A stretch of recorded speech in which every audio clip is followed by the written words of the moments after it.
तो आपको भी उम्र दराज लोगों में जो है दो किस्म के लोग मिलेंगे।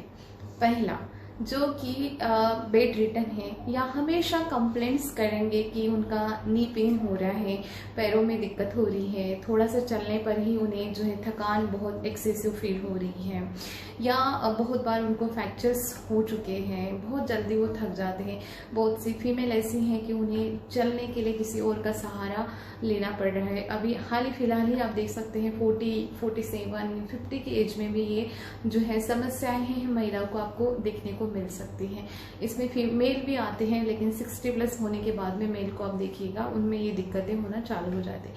लेकिन सेम एज के दूसरी तरफ यदि हम देखते हैं तो कई ऐसे उम्रदराज लोग होते हैं जो कि खुद नहीं दूसरे को भी सहारा देते हैं। जैसे उनके जो नाती पोते होते हैं उन्हें भी वो संभालते हैं, अपने के साथ साथ अपना एक फिटनेस बनाए रखते हैं, अपनी एक बॉडी को वो अच्छा मेंटेन रखते हैं। मतलब आप उनकी फिटनेस देखोगे तो एकदम वो जो है एकदम फिट एंड फाइन, अपने पैरों पे खुद चलते हैं, ना कभी कंप्लेन करेंगे कि पैर दर्द हो रहा है, कमर दर्द हो रहा है। यहाँ तक कि स्ट्रेनिंग एक्सरसाइज करते हैं, बहुत हाउस होल्ड वर्क भी कर लेते हैं।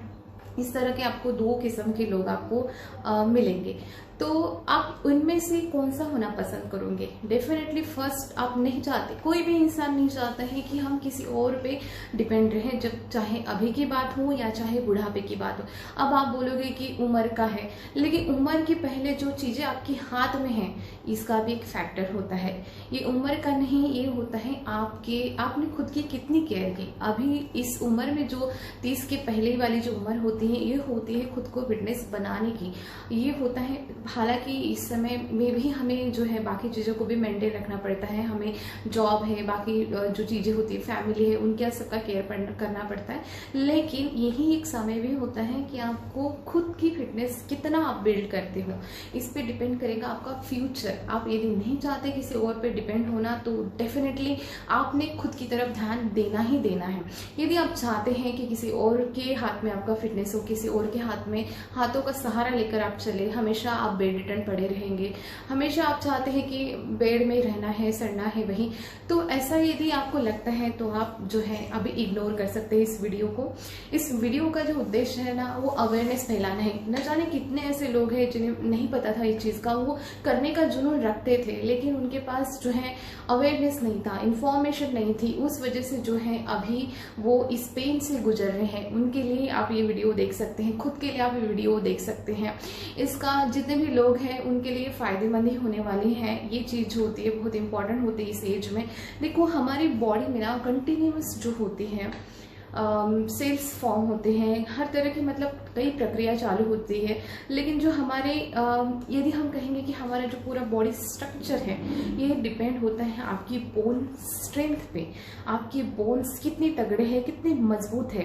अभी जब यंगस्टर होते हैं आप, तो सारी चीजें आपकी बॉडी में बहुत अच्छे से नॉर्मल चलती है, लेकिन जैसे जैसे उम्र बढ़ती है तो तभी ये दिक्कतें आना चालू होती है। अभी आप देखेंगे कि 30 की उम्र में हार्ट अटैक आ रहे हैं, 30 की उम्र में जो है 35 की उम्र में आपको वात जैसी बीमारी हो रही है, पैरों में सूजन आ रही है, पैर दर्द है, बैक पेन है, इतना ज़्यादा होता है, सीवियर होता है कि आपको हॉस्पिटलाइज भी किया जाता है। तो यही एक समय है कि आपको जो है अभी खुद की तरफ ध्यान देना है। तो आज हम बात करने वाले हैं ऑस्टियोपोरोसिस जैसी गंभीर बीमारी की। अभी जितने भी लोग वीडियो स्वाइप कर रहे हैं प्लीज़ आप बने रहिए, क्योंकि ये फायदे वाली ही बात होने वाली है। जब हमें अवेयरनेस नहीं होती, उस चीज़ का नॉलेज नहीं होता है, तो तभी हमारा जो बुढ़ापा है ना, जो डिपेंड होता है हमारे आज पर, फ्यूचर जो है हमारा डिपेंड होता है आज पर। यदि आपने स्वाइप कर लिया तो आप हो सकता है आपका फ्यूचर खतरे में आप डाल रहे हैं। तो ऑस्टियोपोरोसिस में क्या होता है, ये भेदभाव करने वाला डिसीज है। कई सारे डिसीज ऐसे होते हैं कि जिसमें कोई भेदभाव नहीं है, मेल और फीमेल सभी इक्वल होते हैं, लेकिन जो ऑस्टियोपोरोसिस है स्पेशली ये बहुत ज्यादा भेदभाव करता है। मेल में बहुत कम मिलेगा, लेकिन बहुत कम इसके रिस्क फैक्टर होते हैं दैन की फीमेल में 6%, 7% हायर होते हैं दैन मेल। महिलाएं जो है स्पेशली जितनी भी गर्ल्स है, फीमेल आपको जानकर हैरानी होगी कि जो ऑस्टियोपोरोसिस बनने की जो प्रॉब्लम होती है, रिक्स होती है, बचपन से ही यदि हम इसको निग्लेक्ट करते हैं, बचपन से ही हमारे बोन यदि हमने स्ट्रांग नहीं बनाए हैं, तो बहुत ज़्यादा रिक्स होती है ऑस्टियोपोरोसिस बनने की। तो बचपन में कैसे कि जैसे आपने अपने बच्चों को धूप में नहीं खेलने दिया, धूप में खेलने से रोका है, सन एक्सपोजर होने से रोका है, आपका बच्चा यदि दूध नहीं लेता है, कैल्शियम का सोर्स उसके डाइट में नहीं होता है, बहुत सारे बच्चों को जो है आधी अधूरी जानकारी की वजह से जो है बहुत सारे माताएं जो है उनको सलाद बहुत ज़्यादा क्वांटिटी में खिला रही है। अच्छी बात होती है, एक लिमिट मात्रा में खिलाते हैं तो बच्चों को स्टूल पास करने में काफ़ी अच्छा हेल्पफुल होता है सलाद। लेकिन क्या होता है, high fibre diet plus low calcium intake की वजह से जो है आपके बच्चे के बोन को आप जो है कमज़ोर कराती है। इसलिए याद रखिए, प्राइमरी होता है इस समय चाइल्डहुड में, सबसे प्राइमरी होता है विटामिन डी, कैल्शियम, आयरन जो होते हैं, ये सारी चीज़ें इस समय में बहुत इंपॉर्टेंट होते हैं, प्राइमरी हो जाती है। और जो फाइबर वगैरह है ये सेकेंडरी है। तो प्राइमरी को सबसे पहले प्रायोरिटी दे, उसके बाद में आप अपना फाइबर उनके डाइट में डाल सकते हैं। लेकिन जो चीज़ें आप पहले इंपॉर्टेंट है वो नहीं देंगे तो दिक्कत हो सकता है उन्हें फ्यूचर में बहुत ज़्यादा। जब हमारी बोन की जो गुड हेल्थ होती है ये यंगस्टर में काफ़ी पीक पे होती है, बहुत अच्छी तगड़ी होती है। तो बहुत से जो होते हैं यंगस्टर होते हैं बहुत ज्यादा गिरते हैं, पड़ते हैं, रनिंग करने वाले हैं या जिमिंग करने वाले हैं, ये कितना भी गिर जाए तो उनको उतना सीवियर फ्रैक्चर नहीं होता है। वहीं आप 40 साल या 50 साल का आदमी यदि जिम में एक्सरसाइज करता है या रनिंग करता है, थोड़ा सा जो है दुर्घटना की वजह से वो गिर जाते हैं, फिसल जाते हैं, तो बहुत जल्दी उनको फ्रैक्चर हो जाता है। तो ये डिपेंड होता है आपके बोन कितने स्ट्रॉन्गर है। More the bone stronger, more the risk of fractures, more decreases the risk of fractures. इसलिए अपने बोन को हेल्थ को बनाए रखने के लिए अभी का आपके पास टाइम है, तो हम देखेंगे कि किन किन लोगों को जो है ऑस्टियोपोरोसिस हो सकता है। आपको ये बात पता चले कि ऑस्टियोपोरोसिस किस तरह से बॉडी में फॉर्म होता है। ये आप देखोगे एक नॉर्मल बोन है जिसमें कि इक्वल अमाउंट में नए सेल जो है फॉर्म हो रहे हैं, पुराने सेल जो है ब्रेक डाउन हो रहे हैं। मतलब कि जो मैट्रिक्स है, जो मटेरियल अंदर में है, फिल हुआ है, वो बहुत अच्छा है, इसमें गुड इनफ क्वांटिटी में है। लेकिन यहाँ पे जो है मैट्रिक्स कम हो रहा है, कम होते होते होते धीरे धीरे यहाँ पे बहुत कम हो रहा है, मैट्रिक्स बहुत ही कम हो चुका है, पोरोसिटी बढ़ रही है, हड्डियां जो है, मतलब कि आप एक इजीली समझने की बात है कि ये समझ लीजिए आपकी हड्डी है, हड्डी में जो है ये बोन का मैट्रिक्स है, मटेरियल है। तो यदि हम ये मैट्रिक्स को रखते हैं, मतलब ये मैट्रिक्स होने की वजह से क्या है, ये इजीली स्टैंड अप कर सकता है। यहाँ पे जैसे ये मैट्रिक्स जो है अंदर का कम होगा, निकाल देंगे हम, तो ये स्टैंड आउट करने में दिक्कत होगा ही नहीं। मतलब ये ऐसे गिर सकता है, वैसे गिर सकता है और बहुत जल्दी फ्रैक्चर हो सकता है। जितना ज्यादा मिनरल्स होगा तो उतना ज्यादा जो है आपकी बोन हेल्थ अच्छी रहेगी। जो पोरोसिटी बन रही है कहीं ना कहीं उसमें मटेरियल कम हो रहा है तो भुसभुसाव रही है, आपकी हड्डियां जो अंदर से है एकदम जो है कमजोर हो रही है। तो कमजोर हड्डी जो है इजीली ऐसे ब्रेक डाउन हो सकती है। तो ऑस्टियोपोरोसिस यही होता है। ऑस्टियोपोरोसिस में कोई बोन का मिनरलाइजेशन कम होता है, नए सेल्स फॉर्म होना कम हो जाता है और ब्रेकडाउन ज्यादा हो जाता है, पोरोसिटी हो जाती है, अंदर का जो मटेरियल कम होने की वजह से जो है वीकनेस जो होती है, बोन का जो स्ट्रक्चर है उतना तगड़ा नहीं रहता है, मेंटेन नहीं रहता है, बोन का स्ट्रक्चर कमजोर हो जाता है। कमजोर आदमी को भी जैसे हम थोड़ा सा भी हाथ लगा दे तो गिर जाता है, तो सेम हमारा बोन यदि कमजोर है तो थोड़े से धक्का लगने से भी, स्लिप होने से भी, गिरने से भी फ्रैक्चर जो है बहुत जल्दी बन जाता है। तो ये होता है ऑस्टियोपोरोसिस का एक सिंपल लैंग्वेज में यदि हम बात करें तो ऑस्टियोपोरोसिस इस तरह से होता है।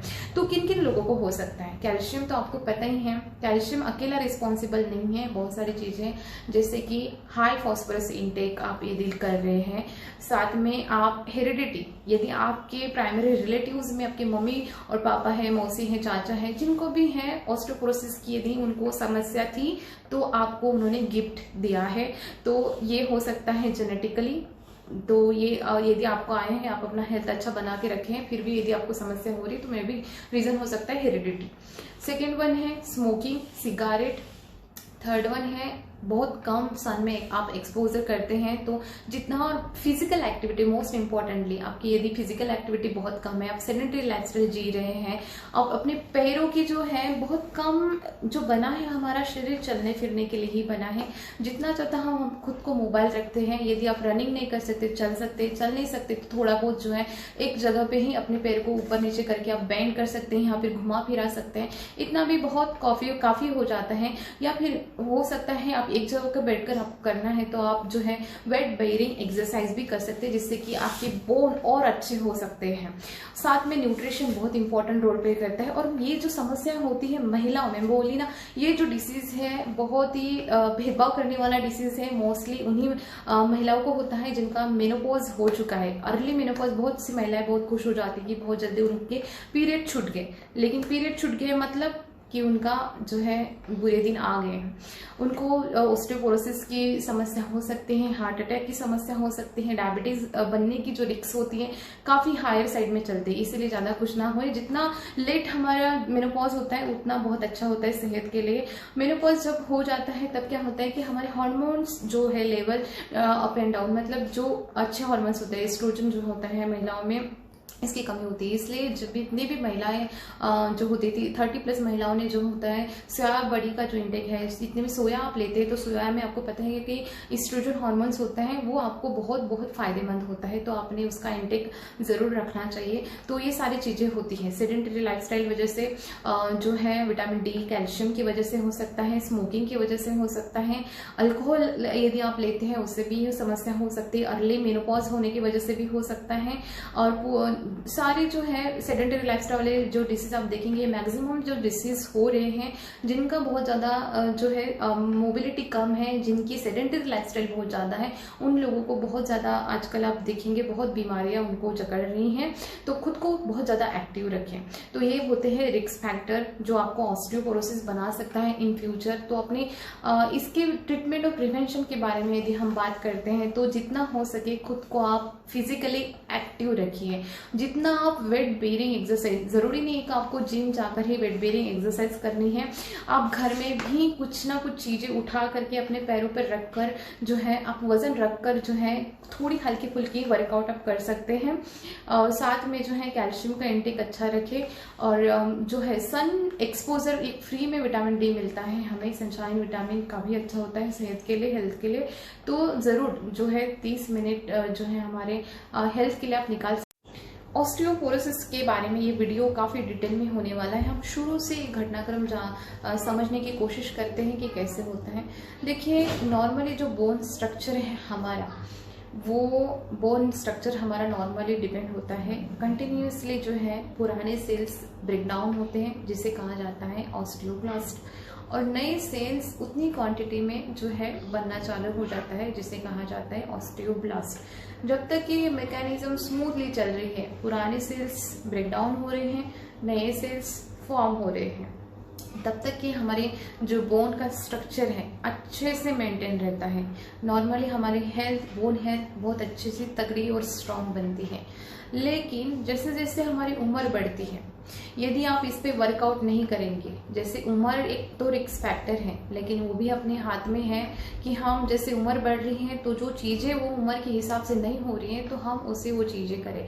जैसे कि यदि आप जो है फिजिकल वर्कआउट करते हैं या फिर जो है पूरा जो न्यूट्रिशन प्रोवाइड करेंगे जो कि बोन जो है फॉर्मेशन के लिए अच्छा होता है, क्योंकि जैसे जैसे उम्र बढ़ती है तो जो ब्रेकडाउन की प्रोसेस होती है वो फास्टर हो, मतलब वो एज इट इज रहती है, लेकिन जो नए सेल्स फॉर्म होने की जो प्रक्रियाएं होती हैं रिया, वो स्लो डाउन होती है। ये इसमें जो है नए सेल्स फॉर्मेशन की संख्या कम हो।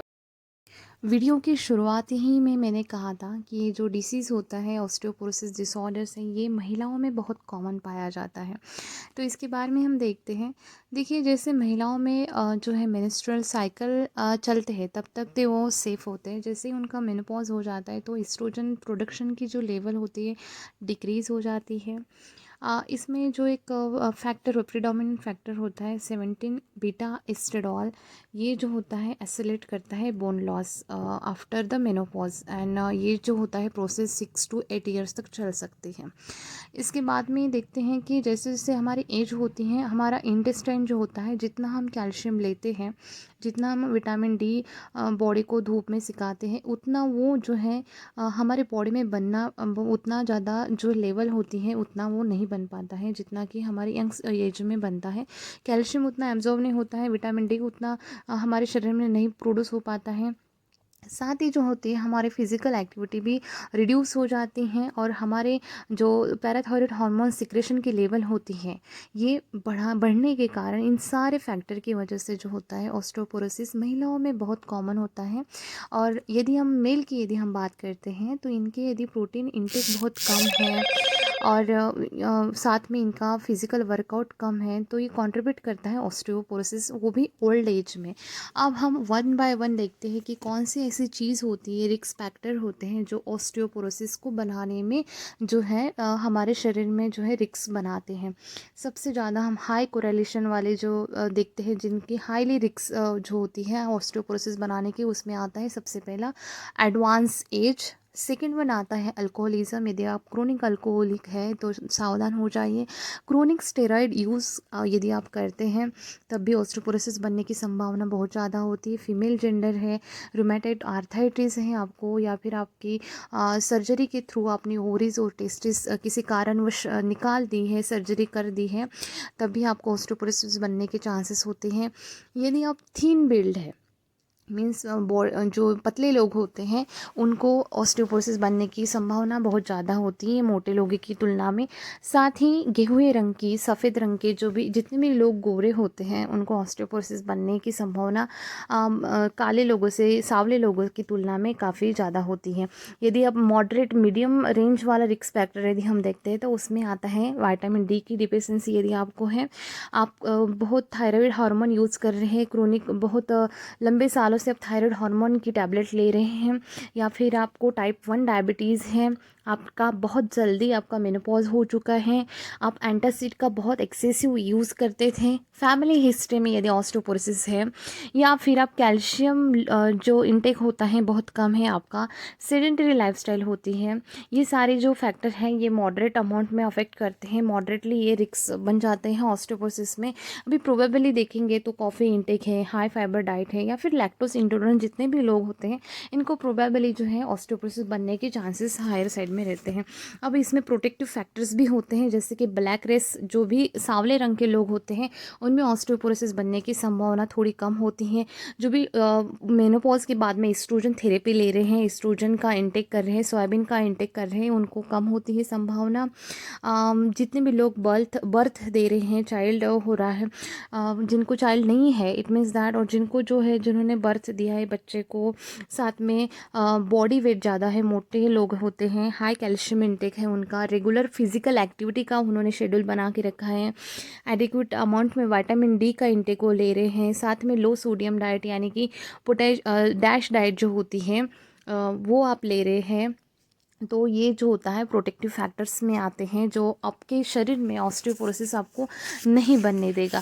तो ये सारे जो फैक्टर्स होते हैं यदि हम इस पे वर्कआउट करते हैं तो ये बहुत ही फ़ायदेमंद होता है। यदि हम ट्रीटमेंट की यदि हम बात करते हैं तो इसमें आती है मोस्ट इम्पॉर्टेंट है एस्ट्रोजन थेरेपी जो होती है। Estrogen therapy post menopause women, जितनी भी वुमन का पीरियड रुक चुके हैं, पीरियड स्टॉप हो गए हैं, उन्होंने जो है जितनी जल्दी वो एस्ट्रोजन की थेरेपी लेते हैं उतनी जल्दी उनका जो बोन लॉस है वो और जो न्यू बोन फॉर्मेशन की जो स्टिमुलेशन होती है वो बढ़ जाती है, इसलिए उन्होंने एस्ट्रोजन थेरेपी लेना चाहिए।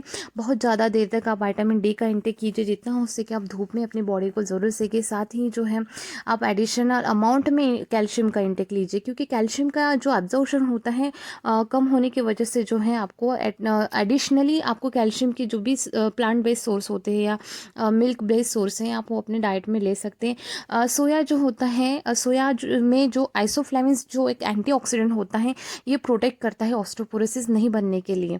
इसीलिए जो है जितनी भी महिलाएं हैं अपने मेनोपॉज के बाद में आपने जो भी है सोया का इंटेक, और ये प्लांट बेस्ड एक एस्ट्रोजन भी है और प्लांट बेस्ड एक प्रोटीन भी होता है। ये जो होता है जो मेनोपॉज के सिम्टम्स होते हैं आफ्टर, ये भी कम करता है। फाइटोएस्ट्रोजन है या फिर नॉन स्टेरॉयडल एस्ट्रोजन है, ये डाइटरी ओरिजिन में आते हैं और ये जो होता है सोया में प्रेजेंट होते हैं। सेंसिबल इंक्रीज होना चाहिए, जितने भी ओल्डर एज के ग्रुप के लोग होते हैं उन्होंने ज़्यादा से ज़्यादा जो है पॉसिबली होता है उतना फिज़िकल एक्टिव होना बहुत ही ज़्यादा ज़रूरी है उनका। सबसे ज़्यादा ज़रूरी उनके पैरों की जो है मूवमेंट होना चाहिए यदि आप प्रिवेंट करना चाहते हैं। तो इसलिए आपकी एक अच्छी लाइफस्टाइल जो है, रेगुलर एक्सरसाइज है, जितने भी आपको अभी मैंने रिस्क फैक्टर बताए हो सके तो उसको आप अवॉइड करने की कोशिश कीजिए जो आपके बस में है। वेट बेयरिंग एक्सरसाइज जो होती है ना, बहुत अच्छा होता है क्योंकि ये बोन मिनरल डेंसिटी को इम्प्रूव कराती है, साथ ही स्ट्रेस जो होते हैं, स्ट्रेस का इम्पैक्ट जो होता है वो कम करते हैं। रेजिस्टेंस ट्रेनिंग जो होती है जैसे कि वेट लिफ्टिंग है, स्क्वीजिंग टेनिस बॉल है, स्ट्रेचिंग एक्सरसाइज है, सीट अप्स है, ट्रंक एक्सटेंशन है, एरोबिक एक्सरसाइज है, ये सारे जो होते हैं बोन पर एक्सपोज होते हैं। बोन पे थोड़ा सा लोड आता है और जिससे क्या होता है कि आपके मसल्स की स्ट्रेंथ बढ़ती है, इन्हांस होता है कोऑर्डिनेशन यानी बैलेंस जो होता है ये भी इन्हांस होता है। और जो आपका जो बहुत ज़्यादा फ्रैक्चर होते हैं, बहुत ज़्यादा गिरने की जो संभावना होती है बैलेंस बिगड़ने की वजह से, ओल्डर एज में आपने देखा होगा काफ़ी कॉमन होता है, इसकी संभावना कम हो जाती है। साथ ही आपका रेजिस्टेंस ट्रेनिंग की वजह से जो होते हैं जेंडर इम्पैक्ट जो होता है वो भी कम हो जाता है। Even simple weight bearing programme जो होते हैं, छोटी छोटी चीज़ों को आप अपने पैरों से लेकर एक्सरसाइज जब करते हैं ये बहुत बड़ा इम्पैक्ट करते हैं। आप कंबाइन कर सकते हैं एडिशनल कैल्शियम और विटामिन डी के इंटेक के साथ साथ अपना एक फिजिकल वर्कआउट यदि आप लेते हैं। मिल्क और सार्डिनिन मतलब एक फिश है जिसमें कि अच्छे अमाउंट में आपको कैल्शियम और विटामिन डी मिल सकता है। तो इंडियन सिनेरियो का यदि हम बात करते हैं तो लाइफ एक्सपेंसेशन में बोथ मेल और फीमेल जो होते हैं ना, इनमें दोनों में ही जो है आपको जो लंबे समय से आपको ऑस्टियोपोरोसिस और ऑस्टियोआर्थराइटिस की समस्या आपको देखने को मिल सकती है। हिप फ्रैक्चर है या फिर जो है बहुत ज़्यादा फ्रैक्चर्स की यदि हम बात करते हैं तो इनमें बहुत ज़्यादा होता है। और ओबेसिटी यदि है तो ये एक बहुत अच्छा पॉइंट हो जाता है क्योंकि कैलोरी वो क्या होता है कि जो पीपल होते हैं, एल्डर पीपल जो होते हैं, देर कैलोरी कंजप्शन यदि ज़्यादा है और डिक्रीज़ कर देते हैं सडनली तो माइक्रोन्यूट्रिएंट की जो क्वांटिटी होती है वो कम हो जाती है, उस वजह से हो सकता है। अब न्यूरोलॉजिकल डिसफंक्शन की यदि हम बात करते हैं, जैसे कि न्यूरोलॉजिकल जो फंक्शन होता है ओल्डर एज में थोड़ा सा गड़बड़ हो जाता है, जो कि हो सकता है विटामिन की डेफिशिएंसी, लैक ऑफ नाइसिन है, लैक ऑफ विटामिन B12 है, डेफिशिएंसी ऑफ विटामिन B6 है, ये सारा एसोसिएट करता है सेंट्रल नर्वस सिस्टम की प्रॉब्लम्स को। अभी फाइंडिंग्स बताती हैं कि high calorie diet with folic acid deficiency increase the risk of Alzheimer disease. ये जो होते हैं अल्जाइमर डिसीज़ और Parkinson disease, neurological dysfunction disorders हैं, ये ओल्डर एज में आपको बहुत ज़्यादा मिलता है। महिलाएं जो कि वॉक करती हैं, एक्सरसाइज करते हैं रेगुलरली, अपनी मेमोरी को स्ट्रांग पाती है, उनका मेमोरी एक्सपीरियंस बहुत ज़्यादा होता है, मेमोरी लॉस होना, डिक्लाइन होना, मेंटल फंक्शन डिक्लाइन होना एजिंग के साथ ये थोड़ा उनका कम हो जाता है। अब महिलाओं को इंडिया है और महिला है तो इनमें एनीमिया की कम जो है बहुत ज़्यादा जो है कमी होती है, मतलब आयरन की कमी होती है, इसकी वजह से इनका फिजिकल परफॉर्मेंस वो कम कर देती है। एनीमिया की वजह से उनको फटीग होता है, एंग्जाइटी होती है, लैक ऑफ एनर्जी फील करते हैं, अच्छी नींद नहीं आती है, एनेड्रिक अमाउंट से आयरन की यदि अमाउंट वो कम लेते हैं इस वजह से उनको एनीमिया होता है। तो इससे क्या होता है मायोकार्डियल फंक्शंस भी डिक्रीज होते हैं, हार्ट फेलियर के चांसेस बढ़ जाते हैं, जिस वजह से डाइटरी इंटेक में यदि वो आयरन और कैल्शियम की मात्रा को यदि वो ये समझ लेते हैं, इनका इम्पोर्टेंस समझ लेते हैं, तो आप ये सारी चीज़ों से आप बच सकते हैं।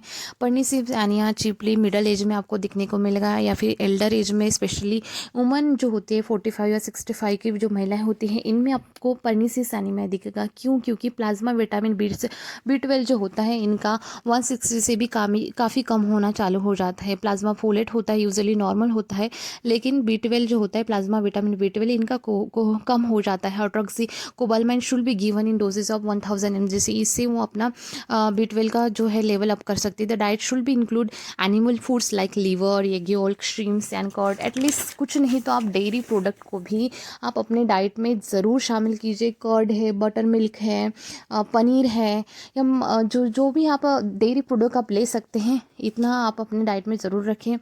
अब आती है लास्टली इम्यूनिटी और जो है ऑस्टियोपोरोसिस की यदि हम बात करते हैं, सिंपल सी बात है, इम्यूनो फंक्शंस यदि हमारा अच्छा है तो मान लीजिए हमारी ओवरऑल हेल्थ जो होती है बहुत अच्छी होती है। हमारा इम्यूनो सिस्टम स्ट्रांग है तो हमारा जो ओल्ड एज में भी हमारा